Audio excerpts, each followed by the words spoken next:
Hi and welcome to the natural language processing course. मैं हूं फ़ाद हुसैन और उम्मीद करता हूं आप बहुत अच्छे मिजाज में होंगे। प्रीवियस सेशन के अंदर हमने word embedding using word2vec को जाना कि एक्चुअली वर्ड एम्बेडिंग क्या चीज़ है, और वर्ड टू वैक के दो बेसिक आर्किटेक्चर को यूज़ करते हुए हमने ना सिर्फ थ्योरेटिकली जाना कि SIBO which mean continuous back of word, और इसी तरह से स्क्रिप्ट ग्राम क्या चीज़ है, बल्कि उसे प्रैक्टिकल भी इंप्लीमेंट करके देखा। इस सेशन पे इसी चीज़ों को यानी वर्ड टू वैक के कॉन्सेप्ट को हम मज़ीद इन्हेंस करेंगे, जिसमें हम स्पेसी का भी इस्तेमाल करेंगे और इसी तरह से जिनसिम जो पहले लाइब्रेरी हम इस्तेमाल कर रहे थे उसे मज़ीद इन्हेंस लेवल पे अंडरस्टैंड करेंगे और वर्ड टू वैक के कॉन्सेप्ट को ब्रॉडली जानेंगे। लिहाजा वीडियो को फर्दर स्टार्ट करने से पहले बताते चलूँ कि इससे रिलेटेड प्रीवियसली जितनी वीडियो हैं वो मेरे यूट्यूब चैनल पर मौजूद हैं। आप फ़ाद हुसैन CS से यूट्यूब पर सर्च करके मेरे यूट्यूब चैनल पर आ सकते हो। उस पर क्लिक करने के बाद आप इसके प्लेलिस्ट पर जाओगे, वो तमाम वीडियोज़ जो कि डिफरेंट डिसिप्लिन्स की हैं यहाँ पर मौजूद है, आप विद ईज़ इन्हें वॉच करके देख सकते हैं। इसके अलावा जो भी कॉन्टेंट रिलेटेड मटीरियल होता है वो मेरे ब्लॉग पर मौजूद है। गूगल पर फ़ाद हुसैन CS से सर्च करके फ़ाद हुसैन CS blogspot.com पर आओगे और तमाम चीज़ें फ्रीली डाउनलोड कर सकते हो। लिहाजा अगर आप मेरे यूट्यूब चैनल पर नए हो, चैनल को सब्सक्राइब नहीं किया तो चैनल को ज़रूर सब्सक्राइब करें ताकि अपकमिंग वीडियोस के हवाले से आपको बर वक्त जानकारी मिले और इसी तरह से लेटेस्ट और नई टेक्नोलॉजी से रिलेटेड चीज़ें बर वक्त और आसानी से सीख सकें। तो प्रैक्टिकल इंप्लीमेंट करने के लिए हम कोलैब पर चलते हैं, जहाँ वर्ड टू वैक के नाम से मैंने एक ऑनलाइन कोलैब पर जुपिटर नोटबुक क्रिएट किया हुआ, और प्रीवियस सेशन पर भी हमने इसी डॉक्यूमेंट्स के अंदर जो कोड से रिलेटेड काम किया था वो इसी में मौजूद है। तो ये कंप्लीट आपको नोट बुक जो है मेरे ब्लॉग यानी फ़ाद हुसैन CS में मिल जाएगी, आप डाउनलोड करके अपने लोकल मशीन पर भी यूज़ कर पाएंगे। तो सबसे पहले हम देखते हैं कि जेनसिम जिसके ज़रिए से हमने प्रीवियस सेशन पर भी दोनों सीबो और स्किप ग्राम मेथड को परफॉर्म किया था, यहाँ पर थोड़ा सा इन्हेंस लेवल करते हैं इन चीज़ों को। और यहाँ पर हमने सबसे पहले वर्ड टू वैक को इंपोर्ट किया है और उसके बाद कुछ सेंटेंसेस यहाँ पे लिखे गए हैं। This is the first sentence for word2vec, second, third, fourth and fifth, और तमाम सेंटेंस के वर्ड्स को हमने सेपरेट टोकन के फॉर्म पर सेंटेंसेस लिस्ट में सेव कर रखा है। तो सबसे पहले हम इस चंक ऑफ कोड को एग्जीक्यूट करते हैं और वर्ड टू वैक के ज़रिए से अब हम इन सेंटेंसेस को मिनिमम काउंट 1 यहाँ पे यूज़ करें। प्रीवियस सेशन पे बता चुका हूँ जेनसिम में जो वर्ड टू वैक्टर है उसके डिफरेंट पैरामीटर हैं, जिसमें एक मिनिमम काउंट भी है कि आप मिनिमम काउंट वर्ड का क्या रखना चाहते हैं। तो मैंने सबसे पहले अपने मॉडल को ट्रेन किया वर्ड टू वैक में, यानी इस डेटा को जो कि यहाँ पे डेटा सेट के फॉर्म पे मौजूद है। उसके बाद मैं इसे प्रिंट करवा रहा हूँ, लिहाजा प्रिंट करते हैं हम अलग अलग करके करते हैं ताकि हमें समझना हमारे लिए मज़ीद आसान हो। तो मैंने शिफ्ट एंटर टू एग्जीक्यूट किया और आप देख रहे हैं कि यहाँ पर हमारा मॉडल रेडी हो चुका है और कुछ कोड हम यहाँ पर पेस्ट करते रहेंगे ताकि हम एक एक चीज़ को यहाँ पर विजुलाइज करके देखते रहें। तो अब मैं क्या कर रहा हूँ, वर्ड टू वैक के तमाम वोकैबलरी को वर्ड्स के फॉर्म पर प्रिंट करवा रहा हूँ। तो आप देखें तमाम यहाँ पर वर्ड्स लिस्ट के फॉर्म पर आ चुके हैं जो कि हमें क्लियरली यहाँ पर देखने को मिल रहा है। उसके बाद हम क्या करेंगे, अपने मॉडल को सेंटेंस के फॉर्म पर देखेंगे, फिर सेव करवा कर वर्ड टू वैक के बिन फॉर्म पर उसे देख पाएंगे। लिहाजा मैंने मॉडल को सेंटेंस के फॉर्म पर यहाँ पर एग्जीक्यूट किया तो आप देख रहे हैं कि एक ह्यूज हमारे पास एरे फॉर्मेट पे ये डेटा मौजूद है। और उसके बाद एट लास्ट हम अपने डेटा को न्यू मॉडल वेरिएबल में मॉडल बिन के फॉर्म पर देखना चाह रहे हैं। लिहाजा मैंने अपने इस कोड को एग्जीक्यूट किया और हमारा यहाँ मॉडल कंप्लीट फॉर्मेट्स के साथ शो हो रहा है। तो ये बिल्कुल बेसिक एग्जांपल थी कि हम अपने डेटा को वर्ड टू वैक में किस तरह से कन्वर्ट करते हैं और किस तरह से उसकी इंफॉर्मेशन मल्टीपल डायमेंशन के फॉर्म पर एक एरे में सेव हो सकती है। प्रीवियस सेशन पे भी हमारी बात हुई थी कि हम अपने डेटा को किस तरह से डिफरेंट डायमेंशन पे कन्वर्ट कर सकते हैं, और अभी हम जब स्पेसी पे जाएंगे तो इस चीज़ को मज़ीद इनहेंस लेवल पे देखेंगे। अब बात ये होती है कि जब आपने इस मॉडल को रेडी कर लिया वर्ड टू वैक को अपने इस डेटा सेट के लिए, तो अब आप इसे विजुलाइज करके 2D में देखना चाहते हैं। इसके डिफरेंट डायमेंशन है, जैसे कि हम इस एरे के फॉर्म पर भी देख रहे हैं। तो इसे डिफरेंट डायमेंशन से 2D डायमेंशन पे लाने के लिए हम प्रिंसिपल कंपोनेंट एनालिसिस को यहाँ पर यूज़ कर रहे हैं, जिसके डॉक्यूमेंटेशन को मैंने यहाँ पर ओपन किया हुआ है और इसके हवाले से मैं अपने मशीन लर्निंग के कोर्स में ऑलरेडी बता चुका हूँ। लिहाजा अगर आपने वहाँ पर उन वीडियो को नहीं देखा तो वो वीडियो देखें ताकि ये कॉन्सेप्ट आपको और बेहतर तरीके से समझ में आए। तो लिहाजा इसी सेंटेंसेस के नाम से जो हमारा डेटा कलेक्शन है इसको मैं विजुलाइज कर रहा हूँ यहाँ पर PCA को यूज़ करते हुए। तो हमने मैथ प्लॉट लिब के ज़रिए से प्लॉट को यहाँ पर काउंट किया और उसके बाद PCA में आप देख रहे हैं कि n कंपोनेंट्स हमने 2D रखी है यानी x और y एक्सिस, और उसके बाद मैं स्कैटर प्लॉट के ज़रिए से इसे विजुलाइज करवा रहा हूँ। तो जितने सेंटेंसेस के वर्ड्स थे हमारे पास अलग अलग वो अब प्रॉपरली विजुलाइज होकर यहाँ पर 2D फॉर्म पर आ चुके हैं, जो कि हमने प्रीवियस सेशन पर भी देखा था कि इसकी विजुलाइजेशन बड़ी अहम होगी। जो सेंटेंसेस के डायमेंशन डायमेंशन और उनकी गैप्स को रिप्रेजेंट करेगा कि कौन सा वर्ड किसके साथ कितने डिस्टेंस पे मौजूद है, जो हम ऑलरेडी जान चुके हैं। इस डिस्टेंस को मज़ीद इंटरैक्टिव वे में समझने के लिए कि एक वर्ड्स और दूसरे वर्ड के दरमियान क्या रिलेशन है और वो किस तरह से डिस्टेंस को मेजर करके हमें दिखाता है कि डिफरेंट वर्ड्स के दरमियान का क्या कंपैरिजन है in term of the units, इस चीज़ को हैंडल करने के लिए हम यहाँ पर स्पेसी इस्तेमाल करेंगे। और स्पेसी में से जो हम कोर वेब लैंग्वेज इस्तेमाल कर रहे हैं वो स्मॉल, वाज़ेह है कि हम यहाँ पर SM की जगह LG और MD भी लिख सकते हैं, विच मीन मीडियम और लार्ज, लेकिन मैं यहाँ पर इस वक्त स्मॉल ही को इंपोर्ट कर रहा हूँ। उसके बाद ये लैंग्वेज गिटहब से यहाँ पर इंपोर्ट हो रही है, तो शिफ्ट एंटर टू एग्जीक्यूट करूँगा और उसके बाद इंग्लिश कोर वेब स्मॉल को हम स्पेसी से इंपोर्ट करवा लेंगे। Let's see.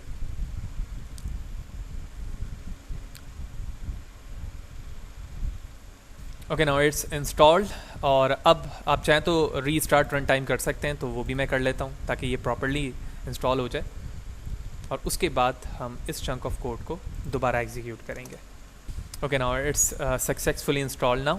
अब जैसे कि आप चंक ऑफ कोड पे देख रहे हैं और ये बड़ा इंपॉर्टेंट है, यहाँ से हमें हमारे लिए बात समझना मज़ीद आसान होगी। और आप देख रहे हैं कि सबसे पहले हमने उसी लैंग्वेज को जो मैंने इंपोर्ट किया है, इंस्टॉल किया है, मैं इसे इंपोर्ट कर रहा हूँ स्पेसी से। और उसके बाद हम यहाँ पर डायमेंशन और वेक्टर की फॉर्म पर एक सिंपल वर्ड को कंसीडर करते हैं। लायन से पहले जो यू लिखा गया है वो यूनिकोड स्ट्रिंग के लिए लिखा गया है। इस लायन की जगह कोई भी आप वर्ड लिख सकते हैं यहाँ पर, और इस NLP ऑब्जेक्ट के ज़रिए से मैं इस लायन वर्ड को वेक्टर की फॉर्म पर यहाँ पे देखना चाह रहा हूँ, जो कि उसके डिफरेंट डायमेंशन है। ठीक है, ऑलमोस्ट डायमेंशन की अगर बात करूँ तो अगर मैं मीडियम स्पेसी लैंग्वेज को इस्तेमाल करता हूँ तो वहाँ पर हमें 400 जो है डायमेंशन एक वर्ड के दिखाए जाते हैं। तो हम लायन के अगर हम वेक्टर के फॉर्म पर देखें तो लायन के जो डिफरेंट डायमेंशन थे ओवरऑल स्मॉल लैंग्वेज के अंदर, जो डिफरेंट डायमेंशन है वो यहाँ पर दिखाया जा रहा है।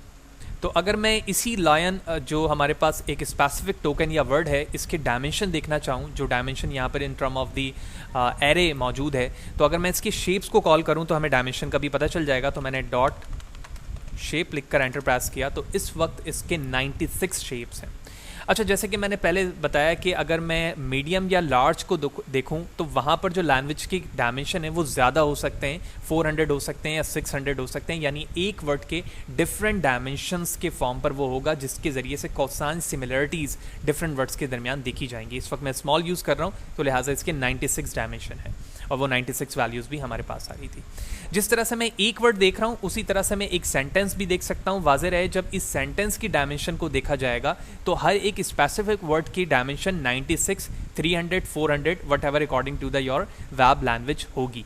लिहाजा इसके बेस पर अगर हम वेक्टर देखें तो ओवरऑल जितने भी इस सेंटेंस पे वर्ड हैं उन तमाम को यहाँ पर वेक्टर में दिखाया जा रहा है। और अगर मैं इसके दोबारा से शेप को काउंट करूँ तो अब इनका एवरेज शेप यहाँ पर दिखाया जाएगा, यानी इन तमाम के अलग अलग डायमेंशन को सम किया जाएगा और जितने टोटल नंबर ऑफ एलिमेंट है उससे डिवाइड किया जाएगा, तो वही 96 वैल्यू रिपीट होकर यहाँ पर हमारे पास आएगी, जो एक सिंपल लाइन के ज़रिए से आ रही थी।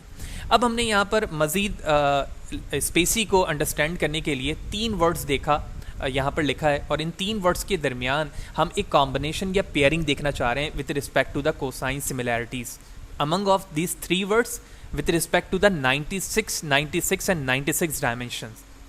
तो 96 स्पेसिफिकली एक वर्ड का डायमेंशन है और इन तीनों के दरमियान हम क्या चीज़ देखना चाहते हैं लूपिंग के ज़रिए से कि स्पेसिफिकली ये टोकन टेक्स्ट के फॉर्म पर शो हो, फिर दूसरा टोकन शो हो और इनके दरमियान similarities in term of the distance cosine similarities के फॉर्म पर हमें प्रिंट होकर दिखे, जिसके ज़रिए से हम ये मालूम कर सकेंगे कि लायन और कैट या पैट या फिर लायन और पैट के दरमियान क्या सिमिलैरिटीज़ हैं। Let's see. तो हम इस चंक ऑफ कोड को एग्जीक्यूट करते हैं और उसके बाद जो वैल्यूज़ हमें यहाँ पर रिपीट हो रही है या दी जा रही है उसमें सबसे पहले दिखाया जा रहा है कि लायन के दरमियान सिमिलरिटीज़ 1 है, कैट एंड पैट, क्योंकि दोनों वर्ड्स ही सेम है। लेकिन इम्पॉर्टेंटली यहाँ पर देखा जाए तो लायन एंड कैट के दरमियान सिमिलरिटीज़ की जो प्रोबेबिलिटी है वो 0.36 है as compared to the lion pat, क्योंकि लायन और कैट की जो फैमिली है with respect to the species वो एक ही फैमिली से उनका ताल्लुक है। यही वजह है कि इनके दरमियान जो सिमिलैरिटीज़ है वो 0.36 आ रहा है। लेकिन as compared to the pat देखें तो नॉर्मली लोग कैट को पैट रखते हैं लेकिन लायन को नहीं रखते, लेकिन इस वक्त लायन को भी रखने का एक फैशन हमारे सोसाइटी में मौजूद है। तो यही वजह है कि इसकी प्रोबेबिलिटी जो है वो काफ़ी लो है, 0.17 as compared to the cat pad, और अगर आप कैट पैड देखें तो 0.38 की प्रोबेबिलिटी है। तो इस तरह से इन 3 वर्ड्स के दरमियान हमें डिफरेंट प्रोबेबिलिटीज़ के फॉर्म पर वैल्यूज़ दिख रही है। इसी तरह आप चाहें तो इन वैल्यूज़ को चेंज करने के बाद भी देख सकते हैं इन तीनों वर्ड्स के दरमियान, जैसे नीचे चेंज करके दिखाया जा रहा है कि लाइक, लव एंड हेट के दरमियान क्या पेयरिंग हो सकती है। तो जिस तरह ऊपर 3 वर्ड्स थे, उन्हीं तीनों वर्ड्स को मैंने यहाँ पर रिपीट किया है और इनके दरमियान भी हमें स्पेसिफिकली प्रोबेबिलिटीज़ दिखाई जा रही है with respect to the cosine similarities.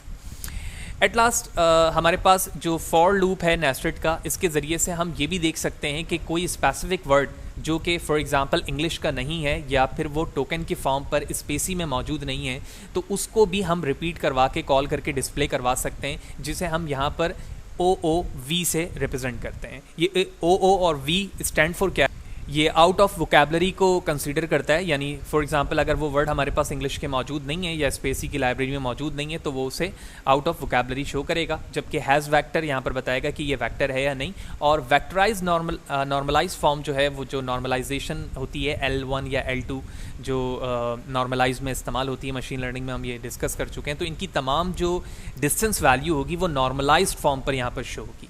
तो लेट्स सी 3 वैल्यूज़ हैं हमारे पास, कॉट, कैट एंड डॉग, जबकि नार्गल भी एक टेक्स्ट यहाँ पर लिखा गया है। लेट्स सी, उसके बाद हम इसकी वैल्यूज़ चेंज करके भी देखेंगे। तो इस वक्त आप देख रहे हैं कि डॉग, कैट एंड नार्गल तीनों ही इस वक्त टोकन हैं और इनकी नॉर्मलाइज वैल्यू आ रही है और ये सारे ट्रू हैं, यानी आउट ऑफ दी वोकेबलरी इस वक्त यहाँ पर मौजूद है, इनकी वैल्यू ट्रू है। हम फॉल्स करके भी देखते हैं। इसी तरह से आप अगर वैल्यू को चेंज करें तो इसे फॉल्स फॉर्म पे भी देख सकते हैं, जो कि यहाँ पर या इन तीनों वैल्यूज़ में आप फॉर्म करके देख सकते हैं। तो इस तरह से इस सेशन के अंदर हमने वर्ड टू वैक के कॉन्सेप्ट को स्पेसी और जेनसिम लाइब्रेरी के साथ मज़ीद इंटरैक्टिव वे पे थोड़ा सा एडवांस लेवल पे देखा, जिसके ज़रिए से हम ये जान सकें कि किस तरह से वर्ड टू वैक का कॉन्सेप्ट है और उसे हम किस तरह से वेक्टर के फॉर्म पे कन्वर्ट करके 2D में कन्वर्ट करके विजुलाइज़ करवा सकते हैं, जहाँ हमने जेनसिम लाइब्रेरी को इस्तेमाल किया। और उसके बाद स्पेसी के ज़रिए से हमने ये देखा कि हम 3 इंग्लिश कोर लाइब्रेरी को इम्पोर्ट कर सकते हैं, और अगर आप स्पेसी पे जाएँ तो वहाँ पर इन तीनों लाइब्रेरीज़ के हवाले से बताया जा रहा है कि आप इसे कैसे इंपोर्ट कर सकते हैं। तो इसके लिए मैंने अगले ही टैब पर यहाँ पर spacey.io model/English ENG stand for यहाँ पर ओपन कर लिया है, और इसके अंदर आप डिफरेंट लैंग्वेजेस को इंस्टॉल करने का तरीका भी देख रहे हो जो इनके लाइब्रेरीज़ पे in form of the installation process यहाँ पर दिखाया गया है। फिर इसी तरह आप नीचे की तरफ आएंगे तो यहाँ पर MDA विच मीन मीडियम, इसके भी टेक्स्ट यहाँ पर मौजूद है। लार्ज इसके भी मौजूद है, जो कि मैंने डायमेंशन के हवाले से बताया था कि 300 डायमेंशन या 400 डायमेंशन डिफरेंट की हो सकती है।